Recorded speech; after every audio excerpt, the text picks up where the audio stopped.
મોરબી વેરાવળની ST conductor Parth Modi વિરુદ્ધ ફરિયાદ નોંધવામાં આવી છે વંથલી પોલીસ સ્ટેશનમાં।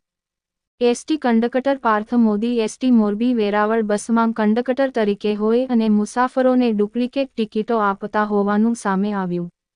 જૂનાગઢ જિલ્લાના વંથલી પોલીસ મથક ખાતે નોંધાઈ ફરિયાદ। એસટી કંડક્ટર પાર્થ મોદી વિરુદ્ધ ફરિયાદ નોંધવામાં આવી છે, જેમાં ફરિયાદની હકીકત એવી છે કે એસટી તંત્રના અધિકારી હીરા ખાંભલા દ્વારા વંથલી પોલીસ સ્ટેશન ખાતે ફરિયાદ નોંધવામાં આવી છે કે વંથલી એસટી ડેપોમાં ચેકિંગ દરમિયાન કંડક્ટર દ્વારા ટિકિટમાં ડુપ્લિકેટ ટિકિટો આપી હોવાનું સામે આવ્યું છે, જેમાં 11 મુસાફરોને નકલી ટિકિટ આપી હોવાનું સામે આવ્યું છે, જેમાં 2000 રૂપિયા 30 રૂપિયાની ઊંચાપત એસટીની કરી છે અને આ બસ મોરબી ડેપોની હતી। વેરાવળ મોરબી બસ અને તેનો પાર્થ મોદી કંડક્ટર હતો અને આ કંડક્ટરનો છબરડો બહાર આવ્યો છે। વંથલી પોલીસ દ્વારા છેતરપિંડીનો ગુનો નોંધી કંડક્ટરને તાત્કાલિક ધોરણે ઝડપી પડ્યો છે।